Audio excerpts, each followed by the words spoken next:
Hello friends, welcome to exam भी। मैं हूं अरुणिमा, एक्स मैनेजर सिडबी। और आज हम इस सेशन में देखेंगे कुछ new pattern error detection questions और सिमिलर पैटर्न क्वेश्चंस। इस बार RBI grade B phase 1 shift 2 में एग्जाम 2 शिफ्ट में हुआ था, तो सेकेंड शिफ्ट में इस तरह के क्वेश्चन पूछे गए थे। अगर आपने ये एग्जाम लिखा होगा तो आप आइडेंटिफाई कर पाएंगे कि इसी तरह के क्वेश्चंस एग्जाम में पूछे गए थे। और इस सेशन में देखेंगे कि इस तरह के क्वेश्चन को किस तरह अगर एग्जाम में आता है तो हमें घबराना नहीं चाहिए और किस तरह से हम इनको अप्रोच करें कि हम easily and accurately in questions को सॉल्व कर पाए। Here the direction says, in each of the questions, a sentence is divided into 5 parts, namely A, B, C, D, and E, in which one of the parts is given in bold and is grammatically and contextually correct. So her question में 5 भाग में divide किया हुआ है एक sentence को, आप देख सकते हो A, B, C, D and E। और कोई भी एक पार्ट, इन पांचों में से कोई भी एक पार्ट बोल्ड रहेगा और वो करेक्ट रहेगा। दैट मीन्स जो रिमेनिंग 4 पार्ट्स हैं जो कि बोल्ड नहीं है, उसके अलावा जो 4 पार्ट्स हैं उसमें कहीं ना कहीं गलती है। You have to identify which part और parts out of the remaining 4 is और are not correct in terms of grammar and usage. So और यहाँ पे डिफिकल्ट क्यों हो गया, थोड़ा सा ये टाइम टेकिंग क्वेश्चन क्यों हो गया, क्योंकि ये नहीं कहता है कि जो रिमेनिंग 4 पार्ट्स हैं उसमें से किसी एक में गलती है, उसमें से एक में भी हो सकती है, विच पार्ट और पार्ट्स। ठीक है। अब देखो ऑप्शन में क्या कहता है, ओनली ए में गलती है, ओनली बी में गलती है, ए एंड बी दोनों में गलती है, ओनली सी में गलती है और ओनली डी में गलती है। अब यहाँ पे मुश्किल तो हो गया थोड़ा सा सवाल, क्योंकि अगर सिर्फ एक पार्ट में गलती होती तो हमें कहीं भी गलती नजर आती और हम रुक जाते, उसके आगे बढ़ जाते। लेकिन यहाँ गलती एक पार्ट में भी हो सकती है, 2 में भी हो सकती है, 3 में भी हो सकती है और चारों में भी हो सकती है। तो हमें कहाँ से मदद मिलेगी? मदद मिलेगी हमें ऑप्शंस से। ऑप्शंस का हम सहारा लेंगे। ठीक है। तो आप देख रहे हो कि या तो 1 या 2 में गलती हो सकती है, ऐसे ही हमारे पास ऑप्शन है, 3 या 4 में नहीं होगी। अब शुरू करते हैं इसको पढ़ना। The discovery of the wheel. अब यहाँ पे जो यूसेज है ना, उसमें गड़बड़ी है। अगर आपको मालूम है डिस्कवरी का मतलब, डिस्कवरी और इन्वेंशन, कई बार हम ये समझ लेते हैं कि दोनों का मतलब एक है, जबकि दोनों में फर्क है। डिस्कवर, डिस्कवरी मतलब कोई चीज पहले से है और उसको डिस्कवर किया गया, है ना। पहले से है, मान लो कहीं पे गोल्ड माइन है, कहीं पे अंदर गोल्ड दबा हुआ है, तो वो ऑलरेडी है और अब किसी ने उसको डिस्कवर किया। ऐसा नहीं है कि किसी ने गोल्ड को बनाया। ठीक है। तो कोई चीज जो पहले है और उसको किसी ने डिस्कवर किया, ढूंढ निकाला, तो वो होगा डिस्कवरी। अब आप सोचो कि व्हील, व्हील क्या पहले से था कहीं पे पड़ा हुआ और किसी ने उसको खोजा, या उसको बनाया गया? सो व्हील कहीं भी पहले नहीं था, उसको बनाया गया, तो वो हुआ इन्वेंशन। कोई भी चीज जो नई बनाई जाएगी, जैसे मोटर कार है, एरोप्लेन है, या जितनी भी चीजें हम देखते हैं जो बनाया गया है, उसको कहते हैं इन्वेंशन। इन्वेंट किया गया, बल्ब इन्वेंट किया गया, राइट। लेकिन गोल्ड ऑलरेडी था, उसको डिस्कवर किया गया। तो इस हिसाब से अगर आपको डिस्कवरी और इन्वेंशन का अंतर मालूम है, तो आप यहाँ पे the discovery of the wheel पढ़ते ही समझ जाओगे कि यहाँ पे डिस्कवरी का गलत इस्तेमाल किया गया है, यहाँ पे यूसेज गलत है, यहाँ पे इन्वेंशन होना चाहिए। अब हमें पता चल गया कि ए तो गलत है। तो जैसे ही ए गलत है, अब हम ऑप्शन में देखेंगे कि बी, सी और डी। अब हमारे पास सिर्फ 2 ऑप्शन बचे, ऑप्शन 1 और ऑप्शन 3। या तो सिर्फ ए अकेला होगा या ए एंड बी बोथ होगा। अब देखते हैं the discovery of the wheel. यहाँ पे एक्चुअल सब्जेक्ट क्या है? डिस्कवरी। और डिस्कवरी क्या है? सिंगुलर की प्लूरल? यह है सिंगुलर, राइट। जब ये सिंगुलर है तो यहाँ पे आर क्यों होना चाहिए? यहाँ पे इज होना चाहिए। सो ए एंड बी आपका आंसर हो गया। अब आपको आगे कहीं कुछ ढूंढने की आवश्यकता नहीं है। सो यहाँ पे आप देख सकते हो कि high level new pattern error detection question होते हुए भी अगर हम थोड़ा सा ध्यान रखें, थोड़ा सा हमें अंग्रेजी की भी नॉलेज हो, हमें हमारा ग्रामर और वोकेबलरी भी स्ट्रांग हो, और साथ ही साथ हम ऑप्शन का सहारा ले लें, तो हम बड़ी आसानी से इस तरह के क्वेश्चंस को सॉल्व कर सकते हैं। ठीक है। अब आते हैं हम दूसरे प्रश्न पे।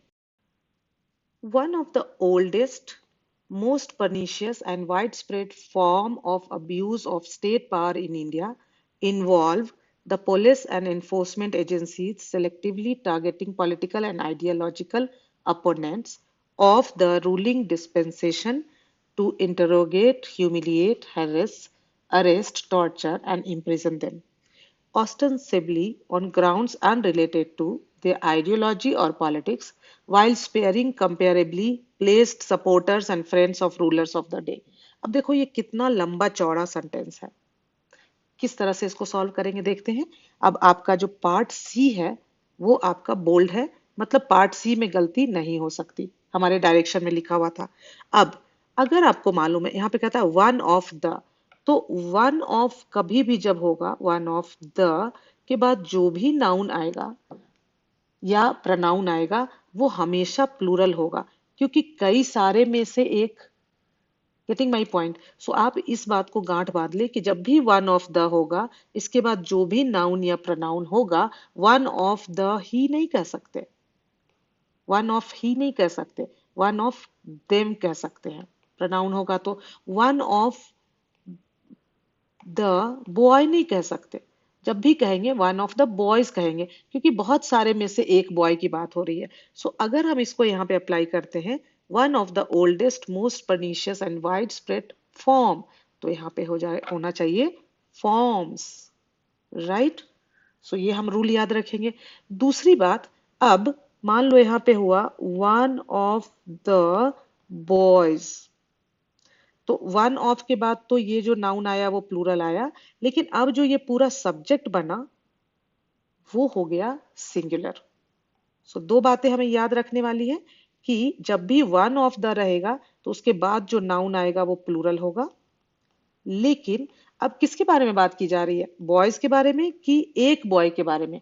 उन बॉयज में से एक की बात हो रही है। सो ये जो पूरा सब्जेक्ट हुआ वो हुआ सिंगुलर, तो होगा one of the boys is और one of the boys plays, है ना। जब सब्जेक्ट सिंगुलर होता है तो वर्ब के साथ एस लगता है सिंपल प्रेजेंट टेंस में, जब सब्जेक्ट सिंगुलर होता है तो इज होता है, जब सब्जेक्ट सिंगुलर होता है तो हैज होता है, अगर प्रेजेंट परफेक्ट या प्रेजेंट परफेक्ट कंटिन्यूअस है। ठीक है, तो अब देखो one of the oldest most pernicious and wide spread forms of abuse of state power in India. अब ये क्या हो गया, ये पूरा सब्जेक्ट, यहाँ पे जो एक्चुअल सब्जेक्ट क्या है, वन ऑफ द फॉर्म्स, और वन ऑफ द फॉर्म्स क्या है, ये है सिंगुलर। तो अब फिर ये इन्वॉल्व भी गलत हो गया, मतलब होगा इन्वॉल्व्स। ठीक है, तो हमारा ए और बी गलत हो गया। अब जैसे ही हमें पता चला कि ए और बी दोनों गलत है, तो अब हमारे पास कोई और ऑप्शन नहीं है जिसमें कि हम जाके देखें कि डी और ई को हमें देखने की आवश्यकता है। सो हमारा ऑप्शन 5 करेक्ट हो गया। नेक्स्ट क्वेश्चन देखते हैं। Here the question is, online food delivery platform Zomato is, this is part A, in the process of folding up, अब ये second part सही है, ठीक है, इसमें गलती नहीं हो सकती, their office catering business as the pandemic have forced most employees to stay away from work। ठीक है, तो अब ये किसकी बात कर रहा, online food delivery platform Zomato की। तो online food delivery platform Zomato क्या हो गया, सबसे पहले पूछेंगे अपने आप से कि सब्जेक्ट क्या है, तो सब्जेक्ट है यहाँ पे delivery, online food delivery platform Zomato.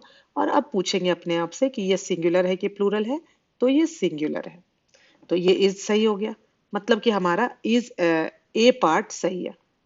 B part already कहता है सही है, in the process of folding up their office catering business.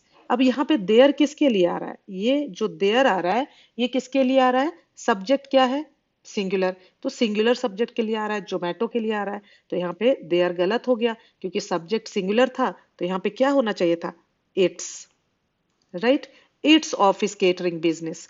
तो हमारा जो सी है वो गलत हो गया। ठीक है, तो सी पार्ट हमारा गलत है।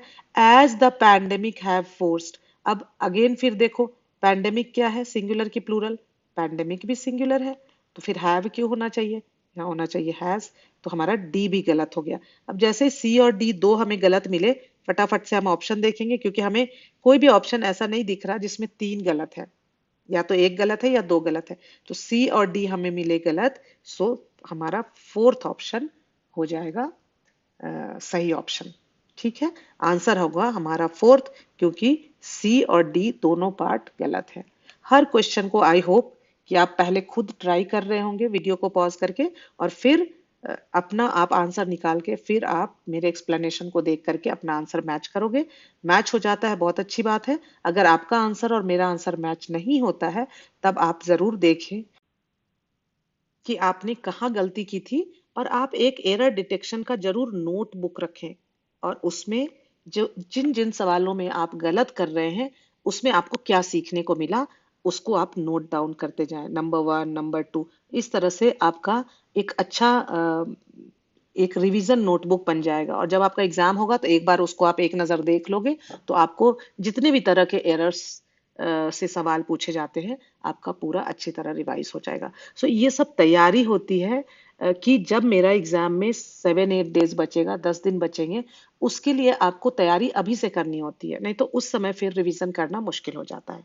ठीक है। The sentence is, each discrete unit that comes out of the factory have its own unique number, and this number is kept discrete from its production owner. अगर आपने ध्यान दिया होगा तो यहाँ पे 2 बार डिस्क्रीट शब्द आया है, लेकिन दोनों की स्पेलिंग अलग है। अब ये दोनों सही है एक्चुअली, और दोनों का प्रोनाउंसिएशन सेम होता है। सो कहते हैं होमोफोन्स, कहते हैं इसको। जब स्पेलिंग अलग हो और प्रोनाउंसिएशन सेम हो तो ये होमोफोन्स कहलाते हैं।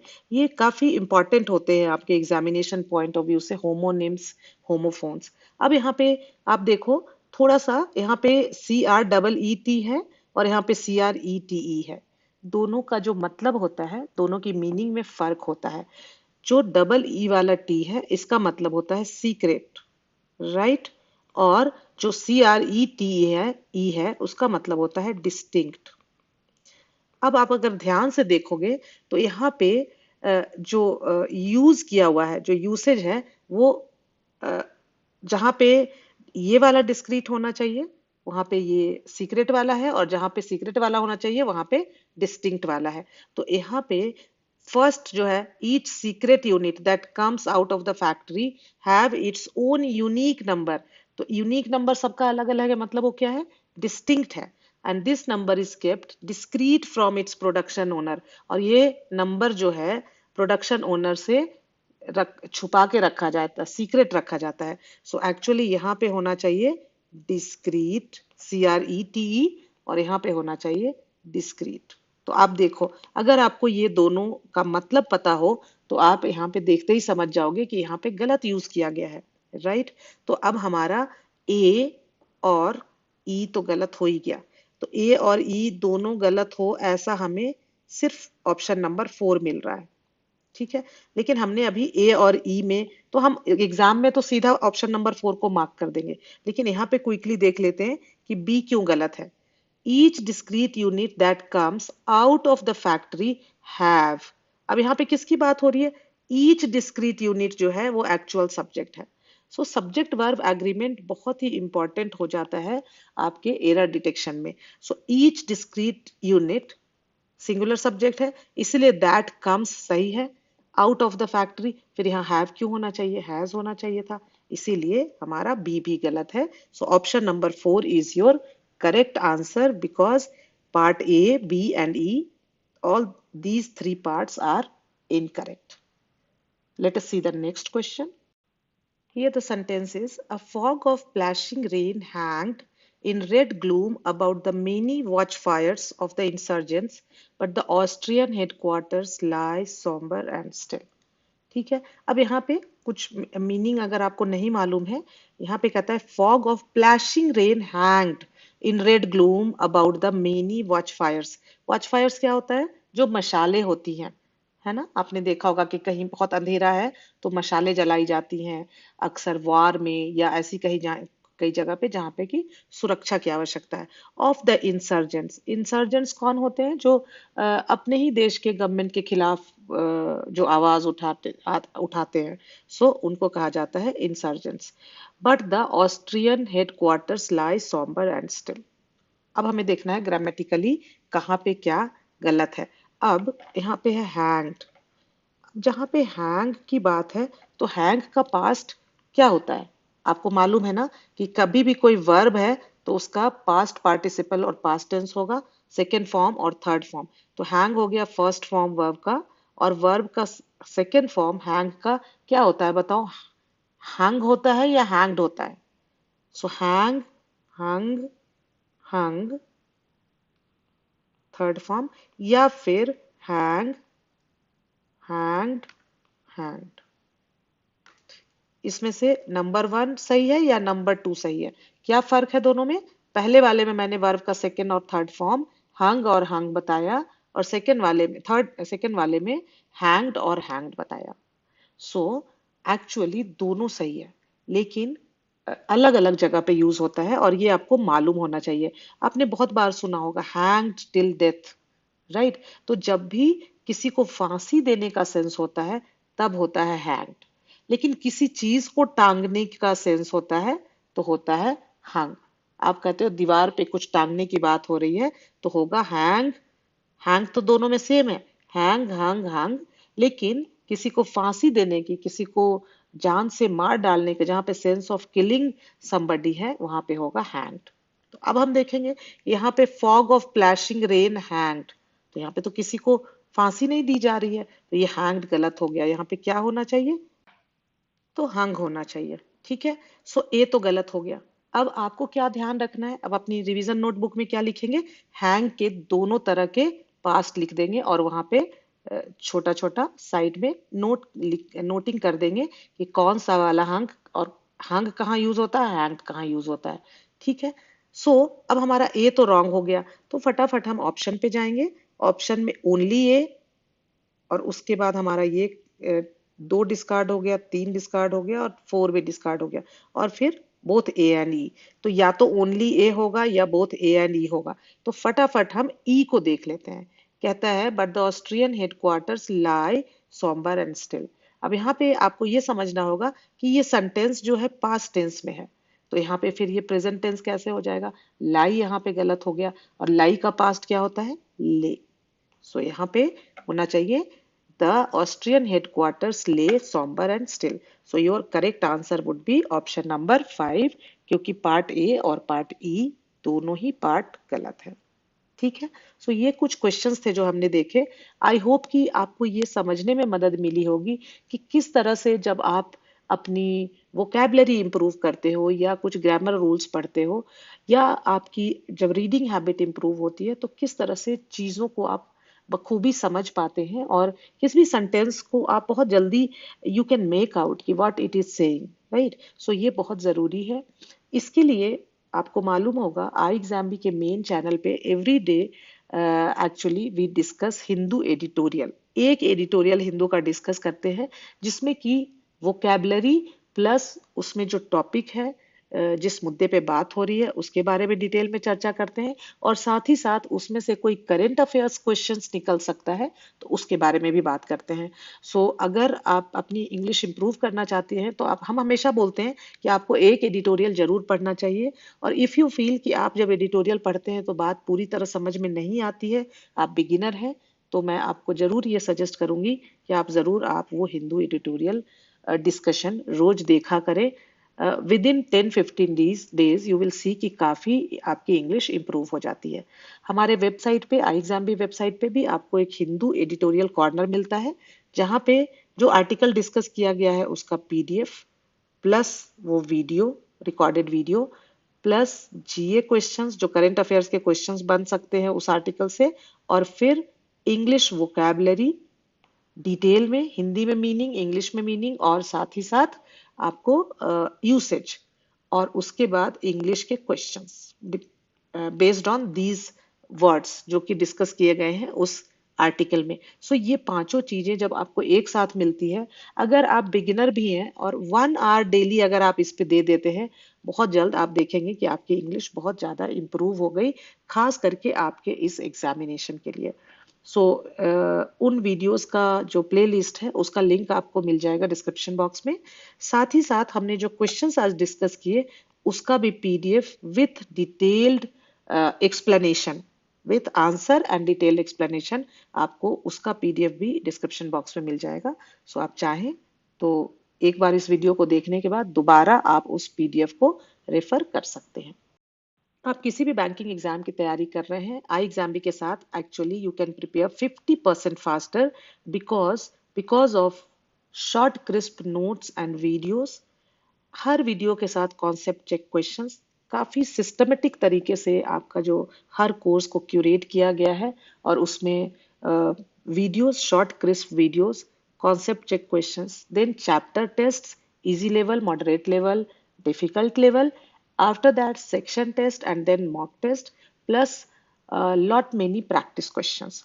सो ये सारा जब आप कर पाते हैं एक सिलसिलेवार ढंग से, तो आपके चांसेस काफी बढ़ जाते हैं इन कॉम्पिटिटिव एग्जाम्स में को क्लियर करने के लिए।